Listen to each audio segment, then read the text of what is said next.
Good morning, good afternoon, everyone, from wherever you are joining us from. And I would like to welcome you to day 4 of the Biodiversity and Nature Conservation Symposium that the Zimbabwe Youth Biodiversity Network has been hosting throughout this week. So this session, it's about connecting people and nature. Webinar brought to you by the UNESCO ROSA, and it's part of the sessions that we have been hosting as a way of building up towards the International Day for Biological Diversity, which will happen tomorrow. So we are pretty much excited about that. And hope you're all going to join us tomorrow in celebrating biodiversity and raising awareness about biodiversity. So today, UNESCO will lead us in this session in terms of telling us what the kind of work that they are doing in terms of protecting biodiversity and why biodiversity is important. And also because today it's the the World Day for Cultural Diversity, for dialogue and development, which is meant to promote culture and highlight its significance in terms of diversity as an agent of inclusion and positive change. And so we're also going to get a presentation from UNESCO on how culture is important for biodiversity conservation. And as the Global Youth Biodiversity Network, we are also celebrating culture. And so you can find the campaign online, and you can share your idioms, your totems, or anything that is your culture and how we are using your culture to protect biodiversity. So we'll be looking forward to see all those photos or videos online. And later on, we're also going to get a presentation on how youth can be involved in the work that UNESCO is also doing and the opportunities that are available. So hopefully you're going to stick with us until the end. And we do have, our panel. So we have Kun, who's going to start off this presentation, and I'll let him introduce himself, and then we can get into the presentation. So Kun, over to you. All right. Good afternoon, everybody. Thanks for joining. So indeed, I would like to give you a bit of an overview of our work at UNESCO. My name is Koen Verbist, and I'm the program specialist for natural sciences in the Regional Office for Southern Africa of UNESCO. So I would like to, if you agree, Priska, to start the presentation directly, or you want to introduce all participants first? Yeah, I think you can start. You can share screen. Yeah. Go. All right. So if everything goes well, you should be able to see the presentation. All right. So we start with a very nice picture of the Middle Zambezi Biosphere Reserve, to which we come later in the presentation. So I just want to dig into this item. Of course, it's around the Biodiversity Day. So the question is, of course, why biodiversity is vital. And in this sense, I would just highlight some issues before we dig into the tasks and the mandate of UNESCO in this sense. So, of course, halting biodiversity loss is one of the development goals, sustainable development goals, specifically number 15, which were agreed upon in 2015 and which will try to be achieved by 2030. But actually, it also links to many other SDGs. Keeping ecosystems resilient and safeguarding our planet's biodiversity is actually fundamental to poverty eradication as well, human health and well-being. Biodiversity is also essential not only to the proper functioning of Earth systems, but it's also key to the delivery of ecosystem services that are crucial to human dignity and well-being. So these biodiversity-dependent ecosystem services actually include provision of drinking water, food and fibers, soil fertility, maintenance of the genetic data bank of biodiversity, climate regulation, and recreational and aesthetical values, among others. So in fact, biodiversity and cultural diversity are very much linked, and that was also highlighted already by Priska. So in this sense, also, we would like to hear a bit more about that from our colleague of the culture sector who will speak after me. But a diverse world also gives it the flexibility to adapt to change, including climate change. And biodiversity, of course, is critical to the SDGs, and its loss constitutes a threat to both security and peace. And I think the current situation where we're in now, we're not able to make this seminar live because of COVID-19. It indicates clearly that due to biodiversity loss and loss of area for wildlife, we're actually putting under stress animals, which of course then can become also part of our problem, in the sense that they can, let's say, bridge the disease they carry, which of course under stressing conditions are more severely, let's say, affecting us through passing it to humans. So I think this also shows that preserving biodiversity and area for wildlife is important for also for human species. So in fact, in terms of UNESCO and biodiversity, we have a long track record to work in this field. So I will just go over this and also highlight specific programs where the natural sciences sector is working on, as well as opportunities for you to engage with. So I think there's an opportunity also to work on that. So if you want to know more about UNESCO and biodiversity, there is a specific page for that where you can find additional information, and specifically also the document, quite resourceful, on UNESCO's commitment to biodiversity, which basically indicates all our houses, all UNESCO commitment to biodiversity preservation through all our sectors. And I will give a bit more of detail on that. So UNESCO supports the study and observation of biodiversity in oceans, arid areas, mountains, wetlands, and agricultural systems, in addition to remote sensing in support of World Heritage Sites, Biosphere Reserves, as well as UNESCO Global Geoparks. And I will also explain a bit more what these things are. As well as working in the area of biotechnology, as well as other capacity building tasks. We have a sort of a convening power and a role as an honest broker, with the perspective to combine expertise in the natural and social sciences, as well as culture, education, and communication. These are actually our 5, as we call it, sectors of UNESCO, and all of them have several elements to contribute to biodiversity and other natural resources. So UNESCO normative instruments also are quite important to safeguard the planet's most exceptional biodiversity areas, as well as to recognize the intrinsic relationship between people, culture, and nature. And these also include several conventions, which will be also highlighted by our colleague on tangible and intangible heritage. We also have a multidisciplinary mandate about education and public awareness on biodiversity and sustainable development. I also mentioned something on that, on education for sustainable development, where we link in cultural diversity and biodiversity, as well as societal aspects and ethical principles. We also have an important track record when it comes to advancing science of biodiversity through pioneering work in ecological sciences, on ecosystems, biosphere reserves, biodiversity-related projects, capacity building, scientific assessments, as well as policy making.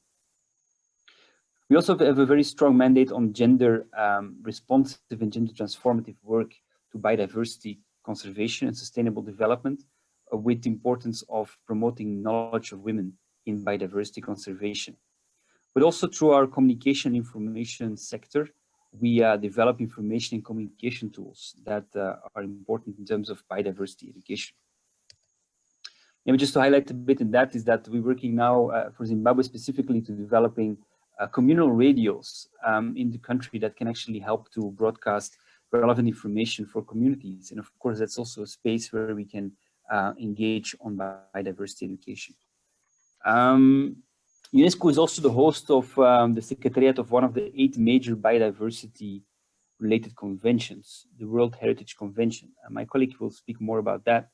But the convention sets the highest standards for inscription in terms of required biodiversity values and the integrity, protection, and management requirements of these sites. It's unique in its efforts to protect cultural and natural heritage of outstanding universal value, recognizing the close linkages between cultural and biological diversity. The other 7 conventions that are related to this are the Convention on Biological Diversity, CBD, which has been quite relevant at this point. Unfortunately, the CBD meeting has been postponed at this point. The Ramsar Convention on Wetlands, the Convention on the Conservation of Migratory Species of Wild Animals, the Convention on International Trade in Endangered Species of Wild Fauna and Flora, CITES, the International Plant Protection Convention, IPPC, the International Treaty on Plant Genetic Resources for Food and Agriculture, PGRFA, as well as the International Whaling Commission. So, of course, it's important to also provide sites, connected landscapes, and networks that can preserve biodiversity. And in this sense, UNESCO has been working on the conservation of biodiversity and the sustainable use of its components through UNESCO designated sites. Now, these sites are managed by different programs. Today, we'll dig in a bit more on the Man Biosphere Programme, or MAB, which talks about biosphere reserves specifically. We also have a program on UNESCO Global Geoparks, of which currently in Southern Africa, we have no sites available, but we're working on that to have it reach at least 1 or 2 sites regionally in the next 2 years. We, of course, have several World Heritage sites, and I will leave that to my culture colleague to elaborate a bit more on. But you can already see that by 2018, that's 2 years ago, we already had 10 million square kilometers covered by designated sites, which means we have some leverage in terms of size of land protected for biodiversity conservation. And just to give you a bit of an aerial overview of where the sites are, you can see all the different designated areas that are under the UNESCO programs.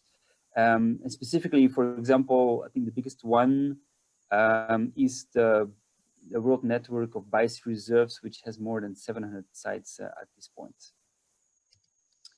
So I will talk a bit more about the MAB program or the Man Biosphere program, because we feel that there is also space for having a more active conversation with youth programs in the country as well as regionally, and that there could be more activities that we could work together on. So the MAB program and its World Network of Biosphere Reserves is about connecting landscapes and to reconcile conservation with human development. It was launched in 1971 as an intergovernmental scientific program, and the idea was to establish a scientific basis for the improvement of relationships between people and their environments. So it's about linking science, environmental, societal development issues in the diverse ecosystems. So the objective is to combine the natural and social sciences, economics and education to promote innovative approaches to economic development that is socially and culturally appropriate for the location, as well as environmentally sustainable. And I think that was quite early on, it's 71. So that actually means that it was quite a visionary program at that time. We really tried to work with communities to let them see the value of their environment and their biosphere in a way that they could also co-live and also benefit from it on the long term sustainably. And we, let's say, carry out our programs in these areas, and we call them biosphere reserves to be able to distinguish them from other areas. Now, a biosphere reserve is an area that has been recognized for its unique mix of plants and animals, valued environment, and sustainable way of life of the people who live and work within the biosphere reserve. These are, let's say, support sites for science for sustainability, and there are special places for testing interdisciplinary approaches to understand and manage changes and interactions between social and ecological systems, including, of course, climate change impacts and mitigation and adaptation, as well as conflict prevention and management of biodiversity. And right, you just see an example of let's say, how such a biosphere reserves look like. So mainly we have a core area which we would like to preserve for natural functions, for preserving biodiversity, and which shouldn't be, let's say, affected by any activity except for monitoring, ideally. While we have also a buffer zone where maybe more activities can take place, such as tourism, but also maybe research or education and training. And we can already have some human, let's say, activities in that region, but it should be quite strictly sustainable, and no extractive activities are allowed in that section. And then, of course, around that, we have more of a transition area where we have, let's say, the main population living in a biosphere reserve. And we also have opportunities there to look at sustainable development of activities that maybe have detrimental effects on the areas in the buffer or in the core area.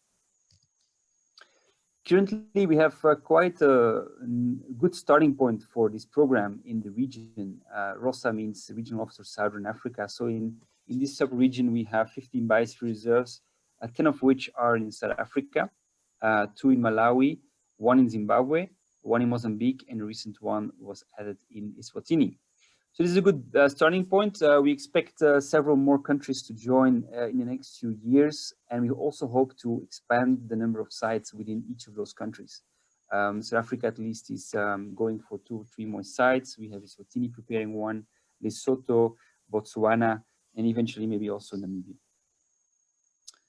So going to Zimbabwe, which is of course more of interest to you, is we have already a site which is called the Middle Zambezi Biosphere Reserve, which was designated in 2010. I think we have a very interesting area there. It's a huge area. It encompasses even a World Heritage Site, which is Manapools, and which might be highlighted as well in the next presentation. But also it covers quite a big area. And I think also it presents a huge opportunity to strengthen sustainable development in that area. And I think it has been a bit underused over the last decade. So I think there's an opportunity also to strengthen and streamline activities in that area of the country along those lines. And we hope also to do some fundraising in that line to make that happen. But I also would like to put the attention to the next element, because we have a lot of opportunities for designating additional biosphere reserves in Zimbabwe. But for that to happen, we also need more support from youth groups. For now, on the table, we have a proposal to look into Honde Valley, Chimanimani, as well as Harare wetlands. And there's also a talk about including Matopos as a biosphere reserves eventually. These are sites where there is a potential for expansion, where we can have a designation, but it depends only if there is enough buy-in from local stakeholders, including youth groups, that actually support such a nomination.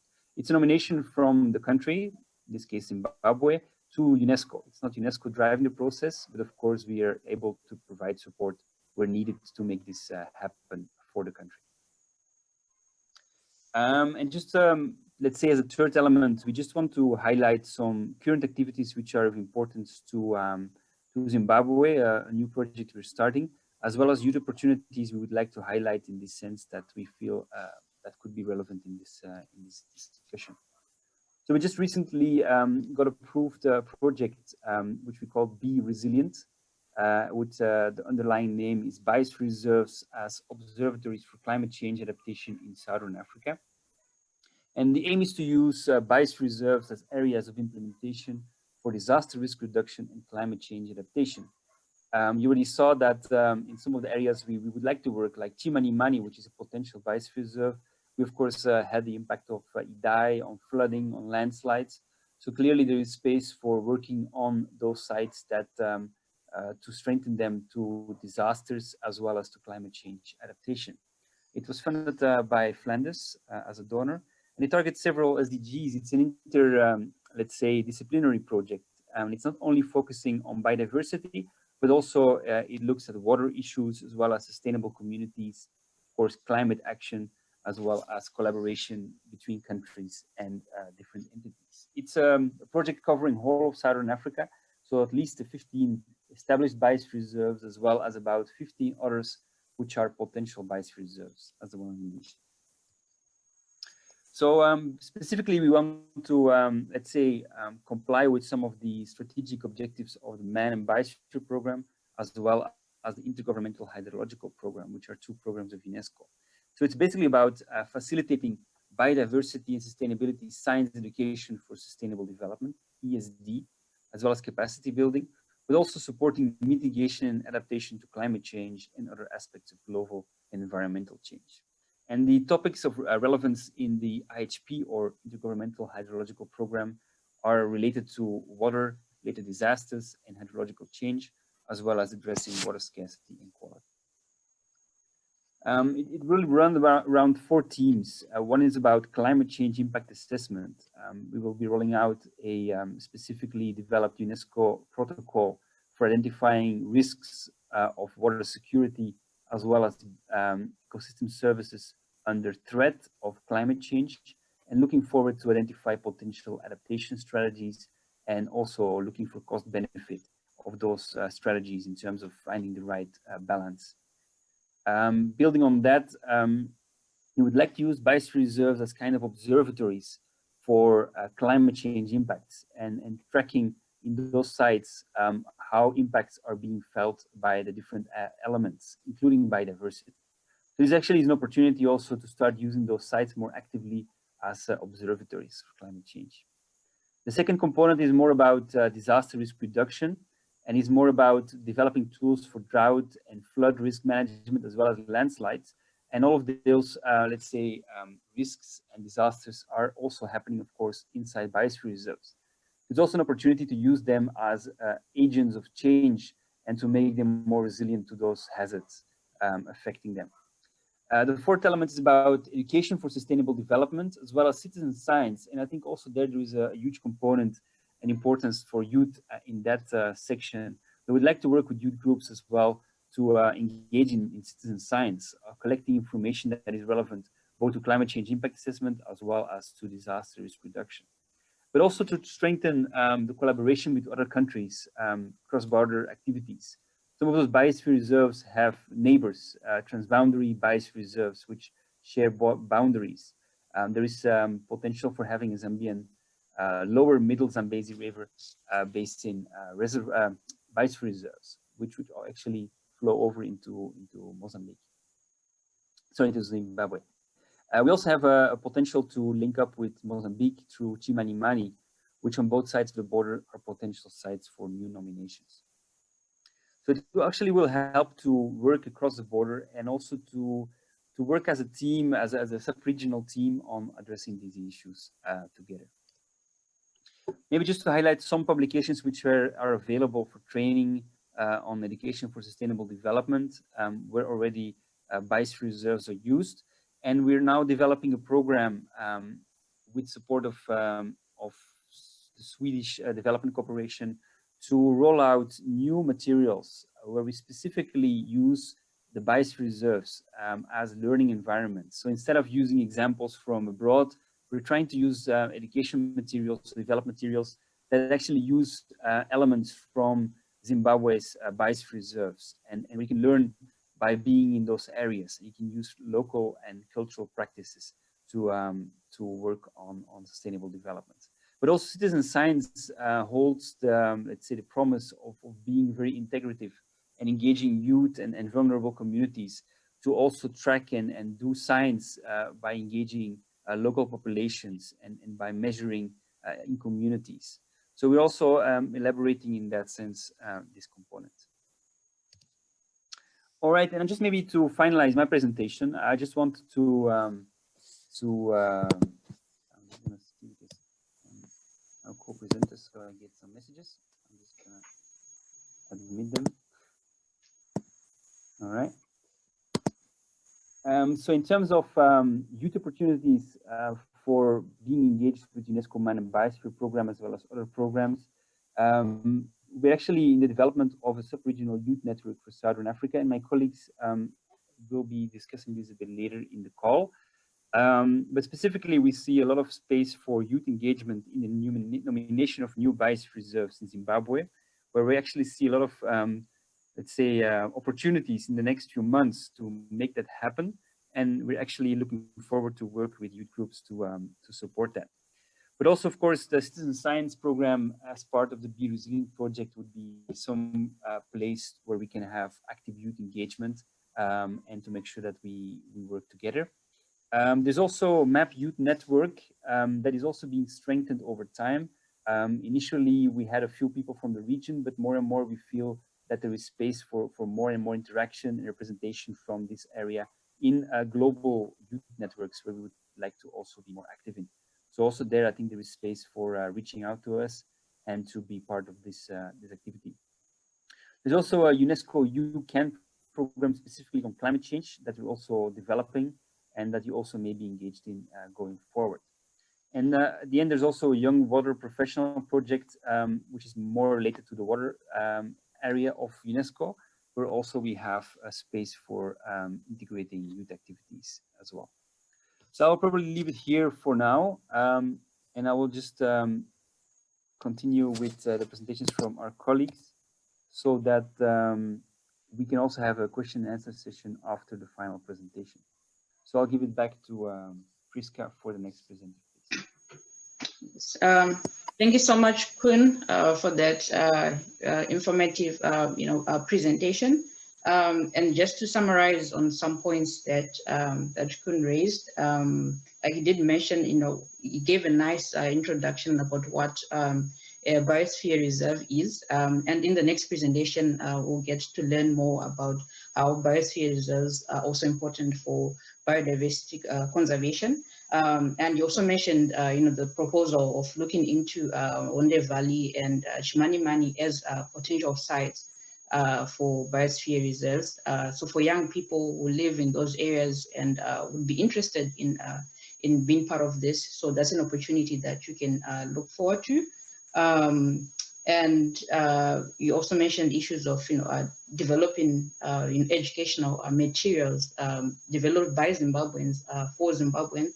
Then science and research also being led by Zimbabweans. So there is space for collaboration. There is space for interaction. So hopefully those who are interested will look into this and join UNESCO. And as Koen mentioned, this is not a UNESCO thing, but this is something that Zimbabwean citizens can be involved in, especially the young people and the local communities. So thank you so much, Koen. And next, we're going to have a presentation from Melissa, who's going to talk about the biosphere reserves, as I mentioned, and how they also help to protect our biodiversity. So Melissa, over to you. If you could give us just a brief introduction, and then we can get right into the presentation.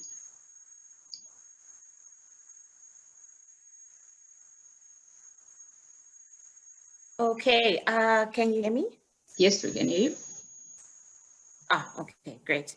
So my name is Melissa Mchena. I'm from the UNESCO Culture Unit, and my presentation is going to focus on the role of culture in biodiversity conservation. I'm just making sure that my screen is clear. Can you see my presentation? Yep, I can see it. Okay, great. So I think first we need to define what culture means from a UNESCO standpoint, because I think a lot of times some of our stakeholders don't understand what we mean when we say cultural heritage, because we all have different definitions of it. So when we are talking about cultural heritage, we're talking about either something that is tangible or intangible. So if you think about the definition of tangible, it means something that you can touch, something that you can see. And intangible would be the opposite, something that you can't see. So most of our work is centered around either tangible cultural heritage or intangible cultural heritage.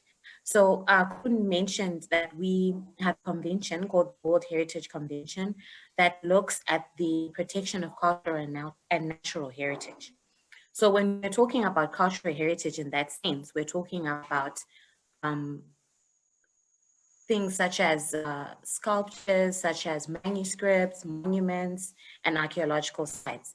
But when we're talking about World Heritage specifically, we're talking about places that have been chosen because of their unique geographical, historical, cultural, or physical significance. So that's how World Heritage sites are chosen. And I will discuss which World Heritage sites we have in Zimbabwe further on in my presentation. But it's also important to note that World Heritage Convention is not the only point of entry for us in terms of biodiversity conservation. We also have the 2003 Convention, which focuses on the safeguarding of intangible cultural heritage. And with that, we then start talking about performing arts, rituals, and oral traditions, and also indigenous knowledge systems. What do we mean by indigenous knowledge systems? We mean folk tales, we mean legends, we mean stories that we hear from our community cadres, from our chiefs. That's the kind of knowledge that we strive to protect, because at the end of the day, that is what constructs our culture. For example, I like that you started your introduction saying today is cultural diversity for dialogue and development. And when we think about our culture as Zimbabweans, what do we mean? And we know that we've got different totems. We know that different people that come from certain regions within the country are known for certain things. So that's the kind of information that we want to preserve. And as you know, there's certain places, for example, Hunde Valley, that are associated with a certain group of people. Anyway, we'll get into more detail with that closer to during my presentation. The next thing that I just want to explain is the concept of biosphere reserves from a culture point of view. So Kun gave a very concise definition of what a biosphere reserve is. In most cases, the biosphere reserves that are protected by UNESCO usually contain World Heritage sites. So he mentioned the Middle Zambezi. I'll just quickly skip to this slide, where you see that the Middle Zambezi contains Mana pools. Mana Pools National Park is considered a World Heritage Site by UNESCO. And so you find that there's a lot of synergies between the units, even though there are many units under UNESCO, the work that we do ends up coming together as a synergy. So even though the Middle Zambezi Biosphere Reserve is the mandate for UNESCO Science, Mana Pools National Park is a mandate for culture because it's a World Heritage Site. So I'll just go back to this slide where we're saying biosphere reserves and cultural heritage. So when we're talking about the World Heritage Convention, I've mentioned what it takes for a site to be selected, but what does it exactly mean? So the concept behind the convention is linking nature conservation and the preservation of cultural properties. So most of the, like I mentioned, most of the biosphere reserves within the region, not only in South Africa, in Zimbabwe, are considered World Heritage Sites, which are already inscribed on the World Heritage list. So if some of you are on your computers right now, if you go onto the UNESCO website, there's a tab written World Heritage, there you will find there will be a list of all the World Heritage Sites that are in different regions. And you will see that most of them will link to the biosphere reserves that are protected under science. And all of these sites have got a unique value about them. And it's either it's a cultural one, it's a natural one, or it's mixed. So our main mandate is looking at how, even if it's a natural site or a cultural site, or if it's a mixed property, how can we involve the community to recognize the value of the site that they're living around? Because most of the time you'll find that communities live close to a World Heritage Site or within a World Heritage Site and may not understand value beyond what they know through folk tales, through legends, what they hear from school. So that's another mandate that we have as culture, to educate the community about the unique value of World Heritage Sites. Then when we're talking about intangible cultural heritage, because again, I said our entry point is World Heritage Convention, and then also the Intangible Cultural Heritage Convention. This one specifically contributes to the understanding of traditional knowledge, values, and practices accumulated and renewed across generations as part of intangible cultural heritage. So certain, like I said, even using Zimbabwe as an example, certain regions have got certain knowledge systems that are unique, specific to that region. And the same can be said for World Heritage Sites, and we'll get into those details in the next slide. So when we look at the Biosphere Reserve, the Middle Zambezi, those indigenous groups from that region, you'll find that there are many legends that are associated with the sites within that reserve. The one case in point is Lake Kariba, and we all know about the Nyami. We learned about it in school. We hear about it when we go to visit Lake Kariba. And in Mana Pools, there's the Changamchiri. You have also the Chimombe. And these are all unique to the different communities that are staying within that World Heritage Site or in that region. So you might be asking the question, okay, so how does that then link to conservation?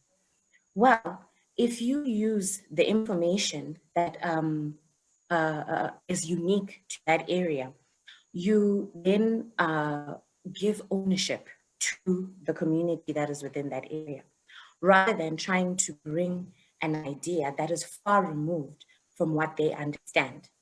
So rather than maybe talking about conservation in its scientific term, maybe could understand it from a cultural or spiritual term. I want to give the example of Lake Kariba, even though it hasn't been inscribed yet. But when the engineers went to build the dam in Lake Kariba, they faced a lot of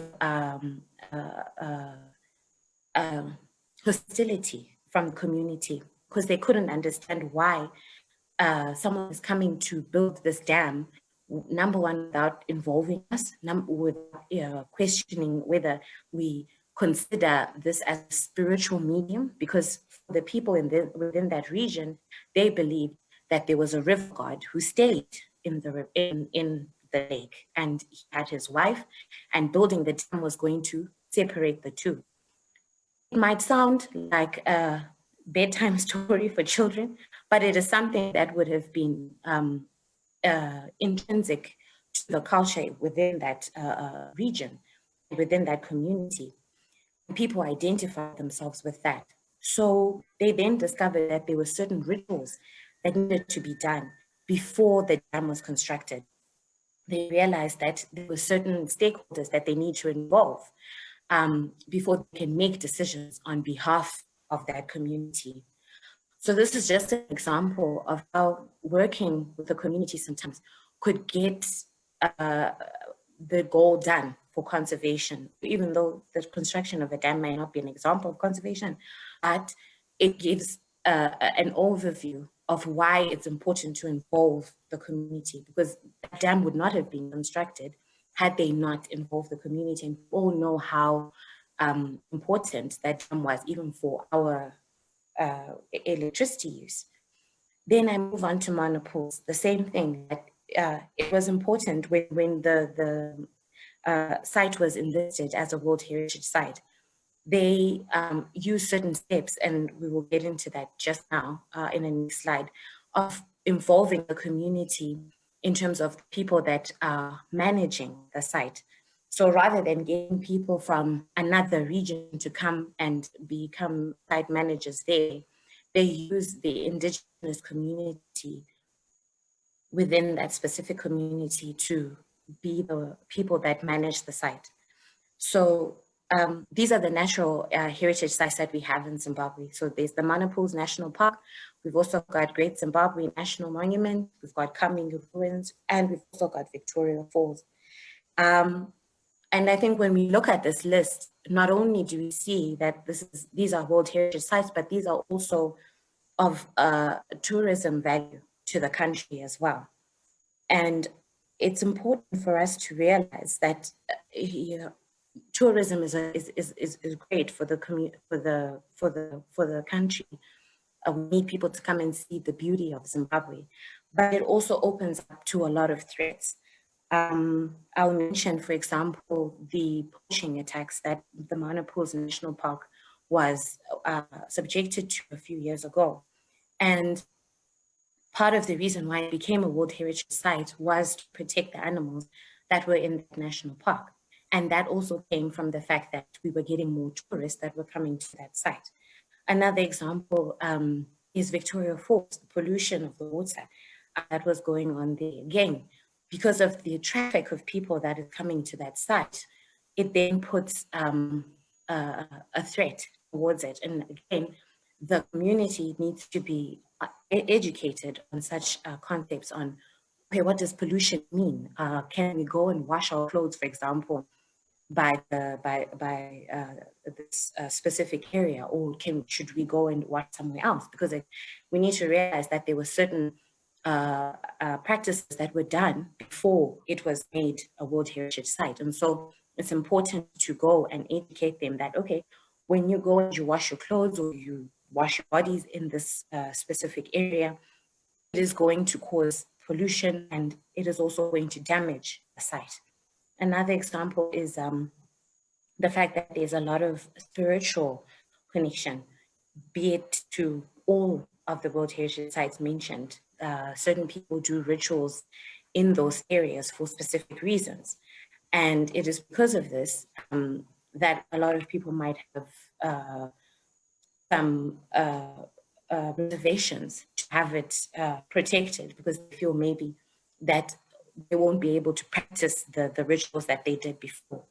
And so it's important then to involve them within the decision-making process so that they understand that actually inscribing it on the World Heritage List is helping in protecting its spiritual and its intrinsic value as well. So there are different ways of managing the sites. So, for example, I said Lake Kariba, it hasn't been inscribed as a World Heritage Site, but it is considered quite a sacred place by the people within that community. So there's different ways of managing World Heritage Sites and then manage what we call sacred sites. So I'll start with World Heritage Sites, and it just echoes all of the things that I was saying before, where it is important to involve the local communities and local indigenous knowledge systems that exist within that community to explain and to educate all the people that maybe gain a livelihood or that are culturally or spiritually invested in that site. So there's just a list of 6, and it's based on this manual that I've put as a screenshot on the slide, and that can be found on our website as well, where it goes into detail of how you can involve local people and also youth, because at the end of the day, you are the duty bearers of this after our parents and our grandparents are gone. We are the ones that have to take on the responsibility of looking after these beautiful sites. So one point that I'm going to focus on here is the interaction with local people and all other stakeholders to ensure they understand the values, goals, purposes, rules, costs, and benefits of World Heritage Site management. So one of the main reasons why the stakeholders involve community stakeholders such as chiefs, such as community cadres, such as schools, religious leaders, is because they, like I said before, they could be a cultural issue, it could be a spiritual issue, there could also be a livelihood issue. So, for example, in Malawi, with Lake Malawi, a lot of communities that surround the lake, they benefit from fishing from the lake. And it was important for them to understand that overfishing was going to degrade the intrinsic value of that lake. So you would find different species of fish that would exist in that lake, but then because they were overfishing, now those species were going to deplete. And that again is now affecting the conservation of those species. So when you come with such big concepts to a community that just wants to feed their families, they may not be able to understand why they should stop fishing. But instead, if you come with maybe alternative ways for them to raise money for their families, and you also, in the same breath, teach them about the intrinsic value of the species that they're fishing, then they may be able to see it with positive eyes. But if we go in and we say, oh, you need to stop fishing, it's bad, they won't understand, because a father will go onto the lake not just to fish a specific species of fish, but he wants to be able to bring food home. That's his rationale. And yet our rationale may be, oh, we're trying to protect, and we're trying to help. So there's need for us to understand the values of that community. What is it that is driving them? What is it that gives them zeal to be there? Why are they there? What is the history? Again, I'll use the Lake Kariba example. They had been there for many, many years, and the folktale, the Nyami Nyami, was intrinsic even to their spiritual identity. So it was difficult for them to understand why this dam needed to be built. Why should we even allow a foreigner to come here and do this? So again, it's important to involve them. It's important to understand the intangible cultural heritage, the knowledge systems that exist within that community. Then when we look at non-World Heritage sites, like Lake Kariba, for example, you then begin to see that even though it's not enlisted, it's still considered a sacred natural site. And there are guidelines. UNESCO was involved in the creation of these guidelines, where you start to see how to educate the community through the managers, how they can still protect their site in culturally and socially, but also from a conservation standpoint. And one case in point is improved knowledge, because sometimes the communities may not understand what you mean when you say you're depleting, you're poaching, for example, a specific animal. May not understand the concept of poaching. But if you come in and you say, okay, we've noticed that you maybe there isn't a lot of opportunities beyond poaching for that specific group of people. So you introduce, again, alternative forms for them to earn a living, alternative forms for them to be able to feed their families. And you also hear from them, why are they poaching that specific animal? You may find that maybe there was a spiritual link to that. And then you begin to unpack the indigenous knowledge system that could exist in that area, so that the conservation becomes intrinsic to them and not a foreign concept that someone just told us to do. And I think the point that I want to stress for non-World Heritage Site management is respecting the rights of the sacred natural site custodians, which is what I'm explaining now. That you can only make people understand if you speak from their standpoint, if you speak from their point of view, where people understand a concept beyond it being a foreign concept, but something that is protecting an area that it was already maybe a cultural site or a spiritual site, but it also then becomes a place that needs to be protected and needs to be conserved. So the two takeaway points that our youth can take away today is that biosphere reserves are sites where cultural heritage needs to be safeguarded alongside natural values. So like I was explaining with the Lake Kariba example, with the Lake Malawi as well, that you can teach a community about conservation, but it is also important to understand the indigenous knowledge system that may exist within that community and link it to that conservation and enhance conservation using those indigenous knowledge systems. Because trying to tell them that what you believe in is a folk tale may not go down well with the community that has been passed down from generations to generations. We may not understand it, but that specific community understands and respects it. And so we should do the same. And then the second point is traditional nature derives from the coexistence of human populations in their home ecosystems. So in as much as we want to protect nature, there's also the idea of protecting the individual within nature, and protecting the individual also involves looking at their intrinsic culture, social aspects, spiritual aspects, for them to understand that it's an ecosystem. We're all living there together. And I think within the African context especially, there is a very strong, and Zimbabwean context, I could even say, there's a very strong link between who we are as people and the nature that surrounds us. I'll use totems, for example, where we are named after certain groups of animals.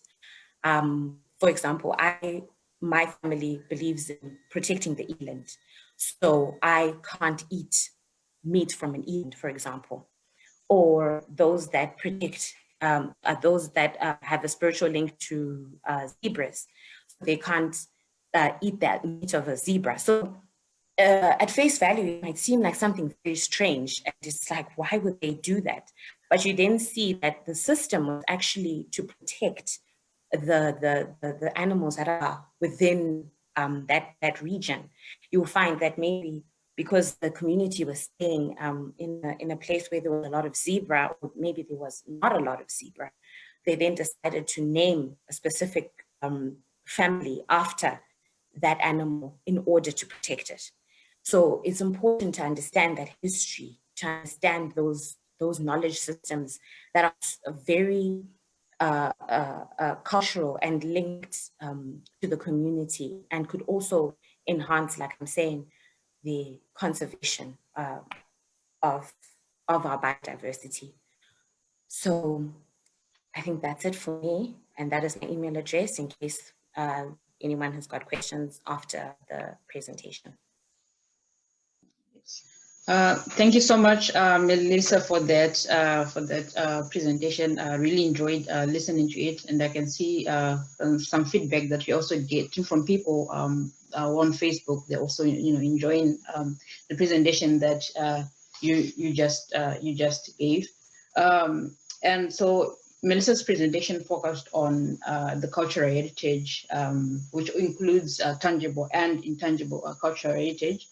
She also mentioned issues of the importance of indigenous knowledge systems. And if you remember, when we began the Biodiversity Week on Monday, the topic we focused on was the issue of the importance of traditional knowledge in biodiversity conservation, and why it has to be interlinked with modern science, and why we need to preserve it. And it also fits in well with the theme of the International Day for Biological Diversity, which is our solutions in nature. And if you look at how indigenous communities live and used to live, they did appreciate the importance of living in harmony with nature, and appreciating the benefits that biodiversity nature gives us, that allows us, to have all these sort of different livelihoods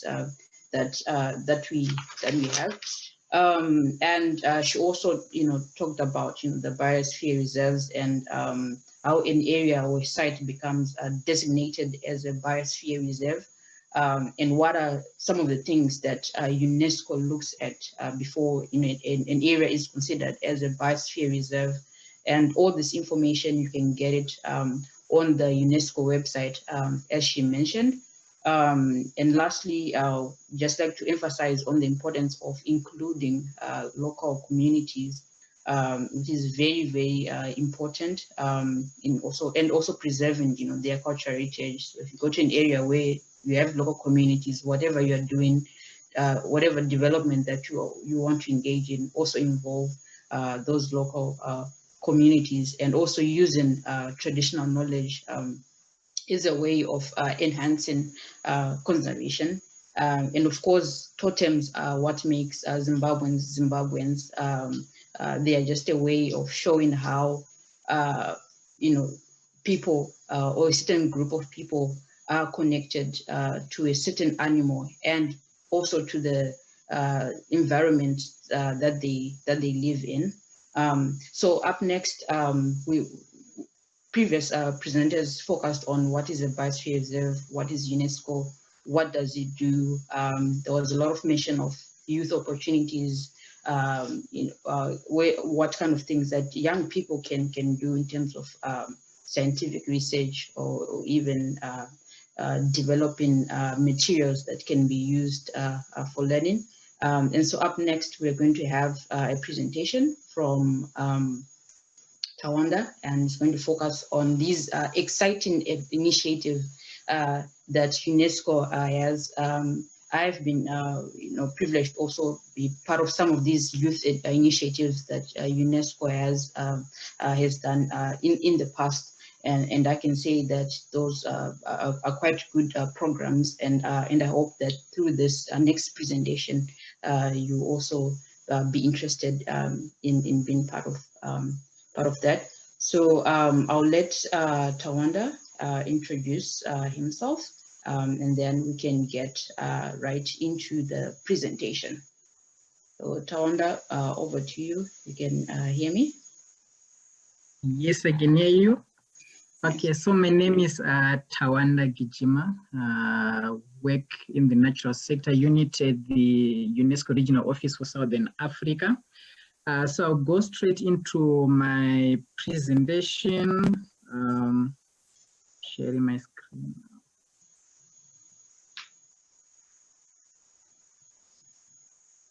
Okay, so I'm going to start with a video which I thought was going to be is appropriate, so that at least the people in the Biosphere Reserve, both in Zimbabwe and in the region, will actually get to know what other people are doing out there and probably get inspired.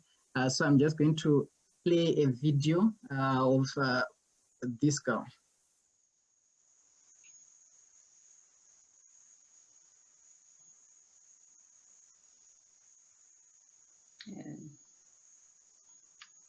Actually, the sound is not. Okay. Yes, pretty good.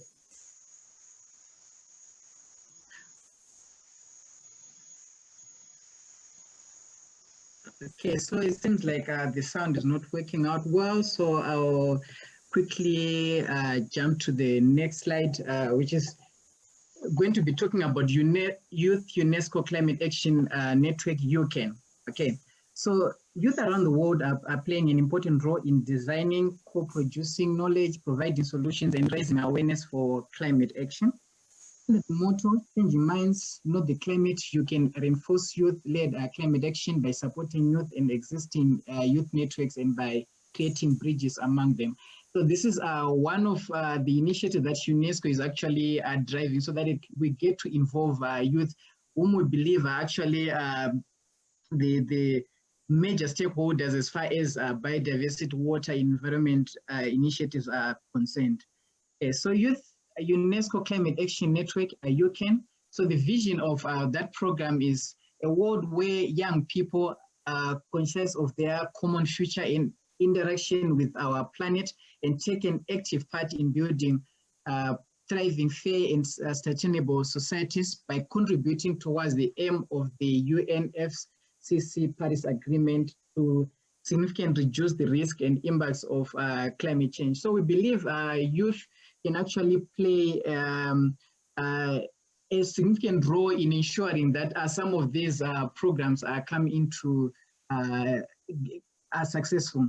Then the mission of that specific program that I'm talking about right now is mobilize, recognize, and strengthen the creative potential and capacity of young women and men around the world to take and influence positive climate action, particularly looking at our region. We really want to see a lot of people getting involved, a lot of researches and a lot of activities being driven by youths out there. Then the second mission there is going to be help young people and youth networks and groups to exchange ideas to work together on addressing climate change through the provision of networking opportunities. So we don't, like Priska mentioned when we started this conversation, we want to see a system where we're going to be working together with other organizations which are being driven by youth out there, so that at least we come up with one initiative and be able to achieve more. Because what has been happening is that people are working in silos, are doing the same thing over and over again. But then if we come together and do one thing as young people, I think we will go a longer way in achieving our goals. And then the last part of it will be to contribute to meaningful youth engagement in climate change policy development and program delivery in relation to the implementation of the UNESCO Strategy for Action on Climate Change and the UNESCO Declaration of Ethical Principles in relation to climate change. So on this one, we really want to involve the youth in the decision making. We always see a situation whereby old people are making the decision for us, they're doing the policies for us, but then we're now saying, let's come together on the table, let's sit down, let's also contribute to the initiatives. So we've got a lot of initiatives that have been mentioned before in the previous presentation about the Biosphere Reserves, UNESCO Global Geoparks, then World Heritage Sites, which are the presentation which was done by my colleague Melissa. There was supposed to be another video, so I'm just going to let it play, then say what it was actually supposed to be doing. So what we want is we want to see what young people are doing in protected land. So this is one of an example of initiatives being done by young people in South Africa in Biosphere Reserve. So we want such examples. We want young people to also produce such videos and share them with UNESCO, so that we get to know what young people are doing there, rather than assuming that no one is doing anything there. So unless you bring out your initiatives in the form of videos, in the form of written something, we'll never know what you're doing. So this is a good example of something that was happening within the region. The first video that played was actually initiatives that is being done elsewhere in Asia, where young people are being involved in actually doing environmental program. They're doing recycling. They're making plastic,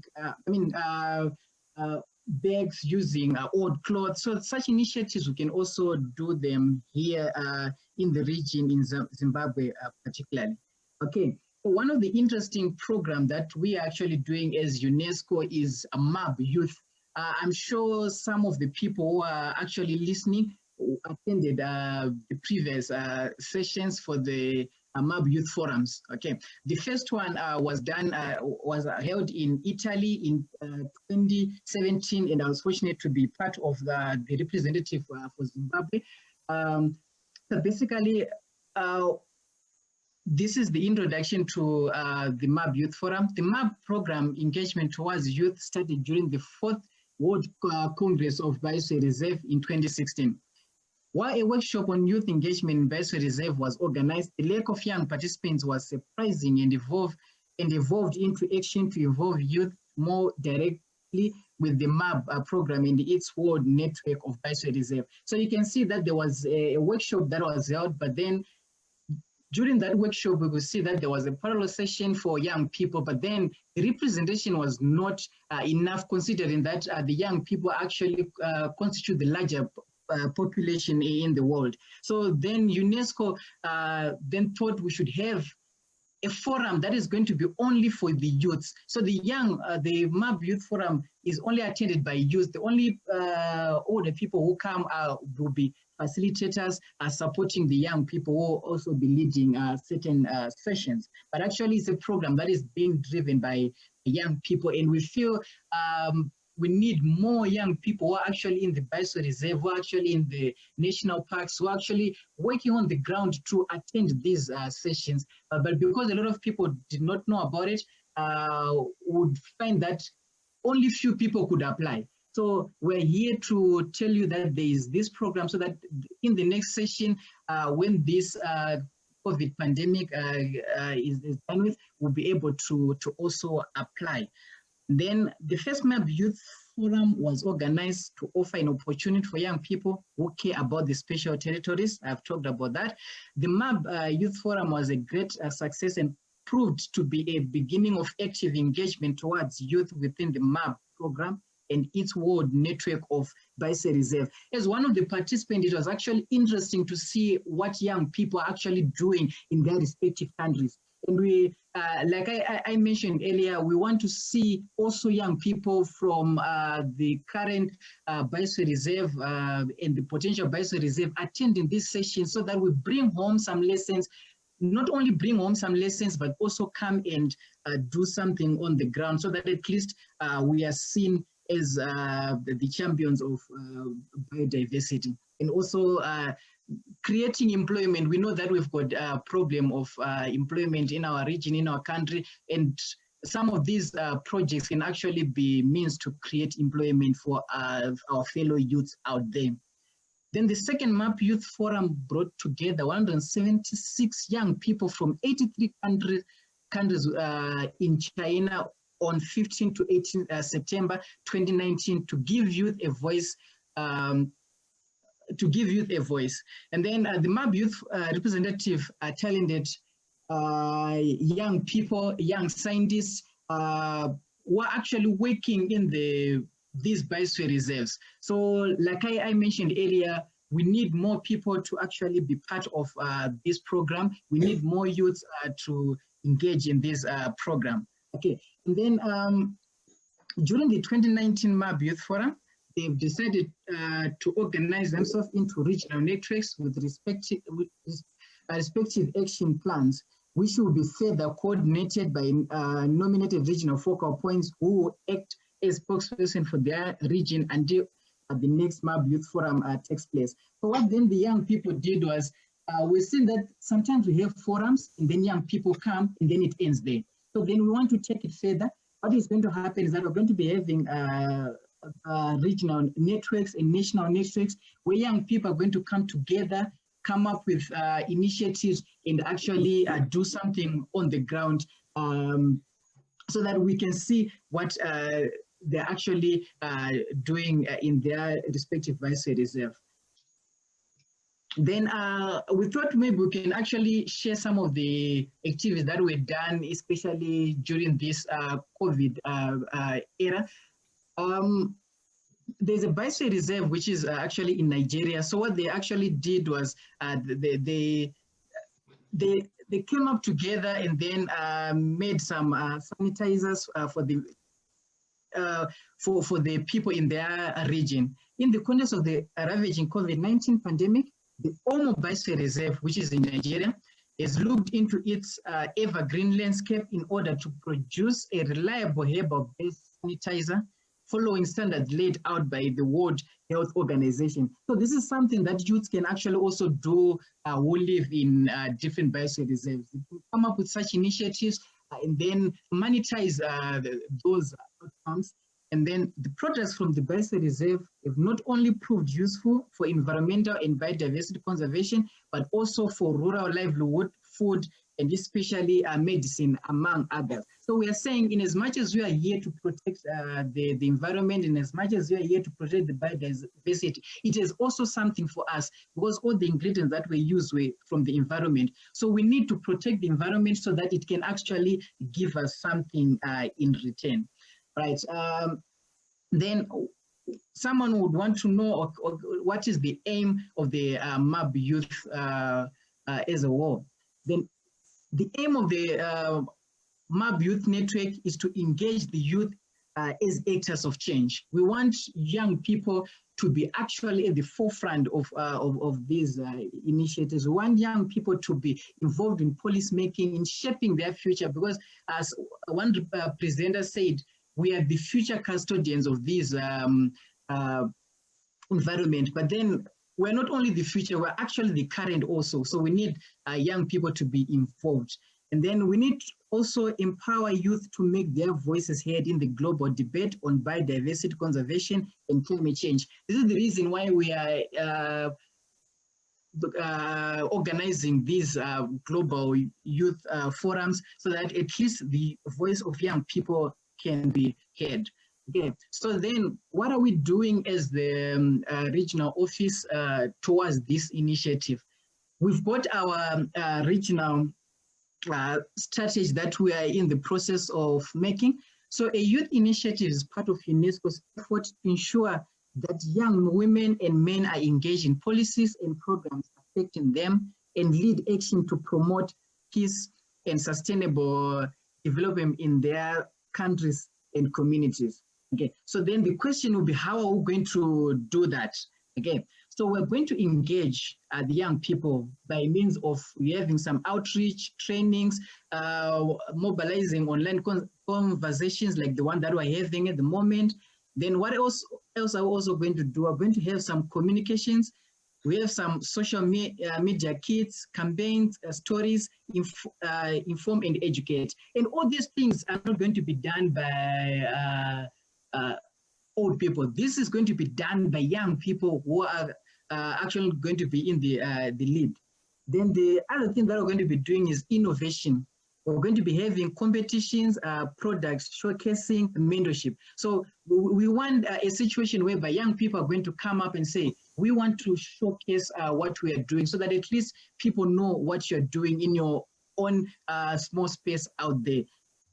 And then we're going to also have some mentorship program, because we know alone we cannot do. We need all the people to then tell us how it's done, because they've been there and they know how it can be done. So we need to then connect a young person who will be focusing on a certain topic with an older and more qualified person, so that at least they can build something together, and then it doesn't just end as a dream or as a vision.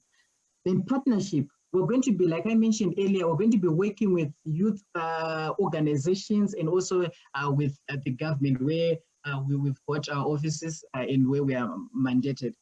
Then what specific actions that we're going to be doing, okay? So like I mentioned, we're going to be having some youth-led innovations and solutions. And then we're also going to have some education sector response. I think in the presentation that was done by Conrad Beast, it was mentioned about the citizen science and the toolkits that we have. So we're also going to be involving youth in those programs. And like I mentioned just now, we're also going to be having some mentorship programs, and then engaging youth for the community actions. So as you can see, we want to ensure that the young people are actually at the forefront of everything that we're going to be doing. Okay, so the next question will be, who is going to be involved? Like I said, we want to work with the youth. They're going to be at the forefront. And then we then want to work with the MAB communities out there. Okay, so the reason why we separated the two is that we've got other youth who are not in the MAB Biosphere Reserves, but then they've got a passion for, maybe they're doing research within a certain protected area, Biosphere Reserve. We also want to engage such people. And then also we're going to be working with the government, then development partners, of course, to ensure that everything that we do is successful. And then private sector companies, so that those initiatives that we have can actually be out there, and probably you can actually start your own business. Then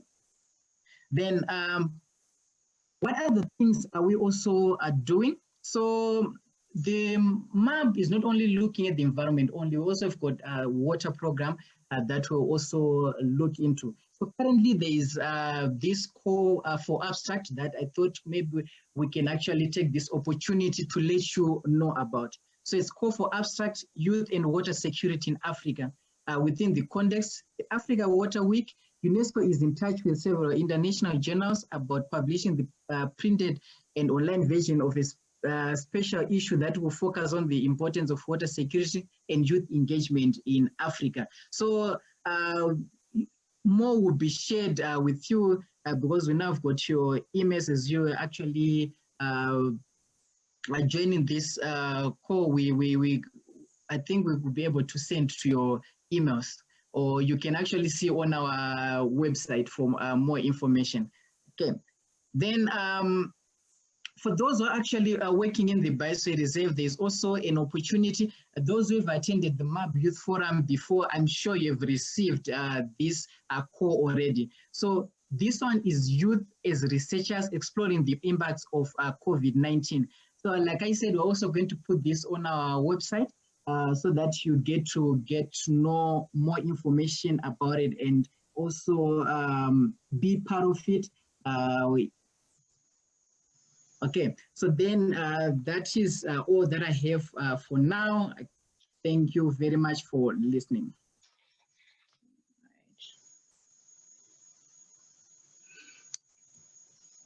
Over to you. All right. Thank you so much, Tawanda, for that presentation, and I hope the young people who are listening have been inspired by your presentation.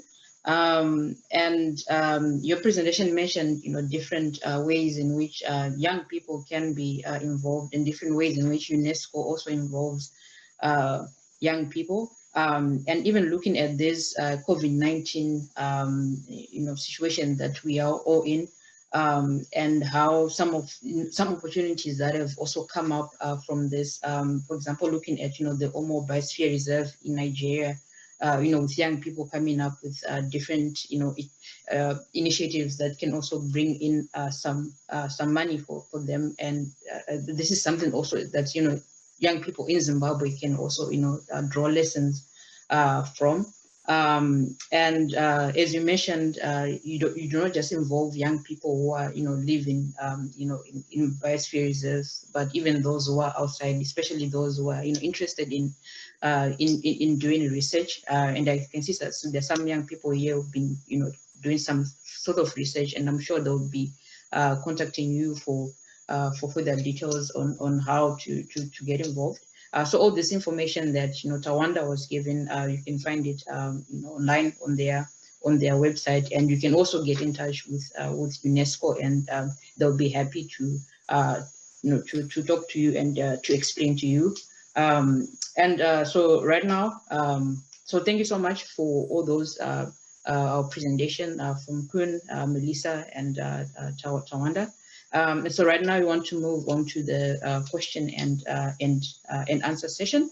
So for those who are on Zoom, you can go ahead and raise your hand if you have a question. And those who are watching us from Facebook, you can also type in your question in the comment section, and we'll try our best to read it out, and hopefully one of our presenters can address that question. Maybe just to start off, I know Kun in his first message presentation did mention the issue of UNESCO global geoparks, and that there is some work that is going to be done there. So my question would be: is it something that young people can initiate? What does the process look like in terms of establishing the geoparks? Yep, and how young people can be involved. Thank you very much, Priska. We didn't mention a lot about the program. As I mentioned, it's quite incipient in this part of the continent. There's a few examples, specifically in Tanzania and in Morocco. But apart from that, the program is quite new in the region. And that's also why we have been reaching out to the different countries and member states representatives to identify potential interests to nominate potential sites. And we've seen that specifically the ones that also host biosphere reserves are quite interested. Some call it a triple crown, where they say we have a geopark, a biosphere reserve, and natural heritage site, because of course it's also a way to attract more visibility and other public. So geoparks are more related to locations which have universal value on geological sites, of which of course Zimbabwe could also be a very relevant one in that space. It's less related to biodiversity. It's more about geological, let's say, conditions and underlying aspects. So it's complementary to the other, let's say, two programs. The role of youth is the same as in Biosphere Reserves. It's that they can drive also some of the stakeholder engagement processes that are required to make such a nomination successful. But of course, it is still a national-led initiative since it's quite a new program. And I think it needs to have, let's say, some initiative coming from the ministry that is responsible for geological services to make this possible. But we can, of course, follow up and see if there's any proposal coming from government that we can maybe engage youth more actively in. Yes, thank you for the response, Quinn. As I mentioned, youth can drive engagement with different stakeholders that UNESCO works with, and I hope so young people who are listening, these are the opportunities. There is space for you to be involved. There's space for engagement. So please do engage UNESCO. And we have a question from Tonderai Makoni. So I'll just let him in, and so he can let him ask his question. So Tonderai Makoni. Hi guys. I think this is a very good platform, and it's unfortunate that I did not get to listen to all of Kun's speech or talk. But I just wanted to highlight a few things on the cultural heritage, because I think, as Melusa alluded, that it's very important. But then we get a situation where, in terms of cultural heritage, it's only talked about only like 5 minutes. And also, most of the heritage sites which are being protected, they were protected. Most of them, majority of them, they were protected because they suit the Western mentality, wherein they're only used for, most of them is tourism, which at times, if you are to go to the people, they no longer have access to those sites. It's now being controlled by people who are not even custodians when it comes to these sites. So I just saw the list that you, Melissa, put up there in terms of the national heritage sites. Most of them, you find that they're fenced. If there is to be protection or conserving of our cultural heritage and identity, how do you promote the access to these sites? Because in some countries, people are allowed to get inside the sites, even if it's a park. If you are in the boundaries, you're allowed to get in. So I'm just wondering that, is that still being done? Because from a UNESCO perspective, in terms of culture, preserving culture, won't most of these things, these big World Heritage Sites, limit the role of people? Because all this sacredness, it's sacred because not everyone is allowed in it. So once we get every tourist getting in, hasn't that also reduced the sacredness of the sites? That's my question and comment. And then, sorry, another one, when it comes to the youth, young people, I think it also goes to Kun and Tapio as well, that young people really need to be involved, yes. But also, how do we make sure that as young people, when they are involved, they know what they're doing? Because I was fortunate also with Tawanda to attend the first MAB meeting, wherein people went there, and a lot of them, I can say more than 50% did not know what is a biosphere, but they were at a biosphere for the whole week, were there. So such things, that how do we then make sure that if it's a young person, or capacitating these young people, how is that process going on to capacitate them so that when they are given a seat at the table, they have something to say, not a seat just for, they're just there, a young person is there with tick a box. So I'm just trying to look from a UNESCO point, how are we, capacitating these young people so that when they get to a position whereby they're given a seat at the table, they are able to contribute meaningfully. Yeah, I think that's my contribution. Thank you. Yes, thank you so much, Tondre Makoni. I think I'll let our presenters, answer some of the questions that you asked. For example, like how is UNESCO capacitating young people so that when they go to these meetings, when they go to these forums, in terms of like effective participation, because it's not just about attending a meeting and sitting in a meeting and being quiet, but you also have to contribute, and also be engaged, and also engage other participants as well. So yes, as Tondre asked, like how is UNESCO capacitating young people? Just maybe answer that one specifically. So in fact, yes, I agree with your observation, Tonderaya, on the issue of we need youth to be participating, but also meaningfully and actually quite well informed.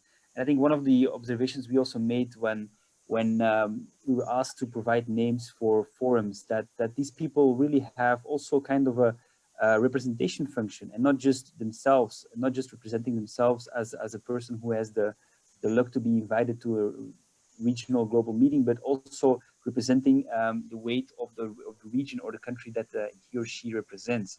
So we actually, in our strategy, and I think also maybe the one that can point a bit to that as well, is that to see how we can really build a sub-regional network in this area, so that when we have people selected to go to these global regional meetings, they really represent the sub-region, and they have also the viewpoints of all those youth persons with them, and not just representing themselves. I think that's one of the things we would like to see happening over the course of the next 2 years.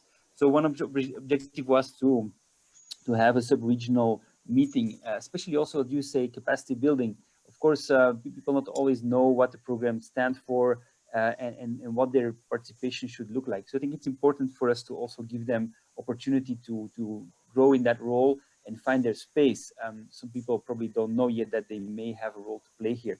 So why don't we just try to strengthen that role first and see who would be good representative for some of those topics at the table.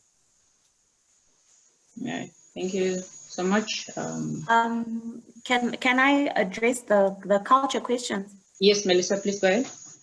Okay. Yeah, no, thank you so much for that question, Tonderai. I think you're right in that we can maybe talk about the sacredness of specific sites, and maybe the traffic of tourism around the sites that have been listed is quite high. And like you say, maybe it can take away from the sacredness. But I think now you can see where your role is as the youth, in that if you know that a certain area within, for example, Matopo Hills is sacred, or if I can say it in our language, Panoera, then it's up to you to be part of the discussions to say this area should not be entered by any tourists and can only be allowed for specific religious groups or specific cultural groups. And perhaps it wasn't articulated properly in my presentation, but that is why we need to involve the local communities, because like I said, the cultural and spiritual value of certain sites can only be known by the community there. And so if they do not speak up about those very intrinsic values about that site to the people that have come to protect it, then it will be lost. The sacredness definitely will be lost, because people will be trampling on ground that was considered sacred by the community before. I just want to maybe build on what Kun said about Chimanimani and Hondye Valley becoming potential biosphere reserves. For someone like me who comes from Manika land, I know the significance of the mountains in Hondye Valley. Certain chiefs have been buried there. And are we going then to say, okay, they can come and they can make it into a biosphere reserve, but we are not going to speak up and say, actually, culturally, this certain area, we use it for certain rituals, we use it to bury certain people, and we would want it to not be exposed to tourists, because when something has now been put on such a global platform like UNESCO, tourism, the tourism factor will definitely be put, into play. People will want to go to Chimanimani to see they want to go to Taonde Valley to see, okay, what is the Biosphere Reserve? What does it have to offer, etc. But if we don't get involved and we speak up and we say there is a sacred value to this area, and we would like for you to maybe create a buffer zone that stops tourists from going in there, or stops certain people from going in there, and only a select few are allowed. I'll use Victoria Falls as an example. There was a company that wanted to build a hotel very, very close to the falls. And it was because it was a World Heritage Site that construction was stopped. The community were enraged, of course, and they said, you know, the more that you encroach into Victoria Falls, it's no longer going to, you know, have its sacredness. You know, it will be out in the open, because the hotel was, I mean, it was going to be very close.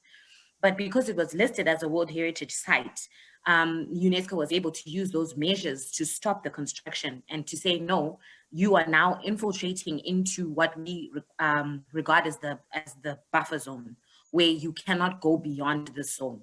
So it just goes to show how it's a double-edged sword, where in some cases, yes, listing it as a World Heritage Site could take away from its sacredness, but also listing it as a World Heritage Site could enhance its sacredness if the community is involved from the inception to say there's certain areas that we will not allow people to go in, because for us as a community, this is a sacred place. Yeah, I don't know if I've answered all of the questions, but yeah, that's it. Yeah. Thank you so much, Melissa, for answering that question. See, we have run out of time, so I'll just make a conclusion. Once again, I would like to thank Kuhn, Melissa, and Tawanda for the great presentation that they gave us, introducing us to what UNESCO does, the kind of work that UNESCO is involved in. And just doing a great presentation on what biosphere reserves are, and what kind of activities can be done or cannot be done in biosphere reserves.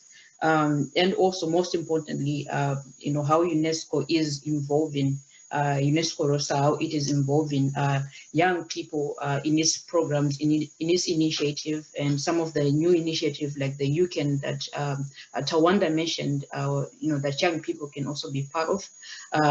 So hopefully you get in touch with them and also be involved in that. And would like to just mention that we are facing a biodiversity crisis, and this is being driven by human activity. And this whole week, this Biodiversity Week, has been about raising awareness about the importance of biodiversity, and also just looking at rethinking our current relationship that we have with biodiversity. We are seeing a lot of species going extinct because of our action, and we need to change. And if you do not, going to see a lot of extinction happening. We're going to see a lot of harmful systems that are going to be, threatened because of our actions.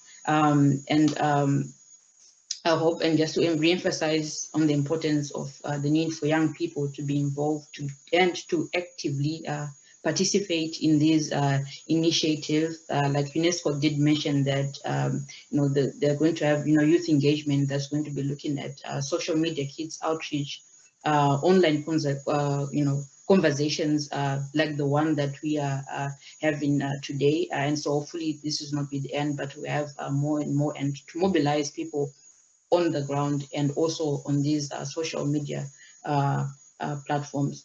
So tomorrow is going to be the International Day for Biological Diversity, and I'm quite excited about that.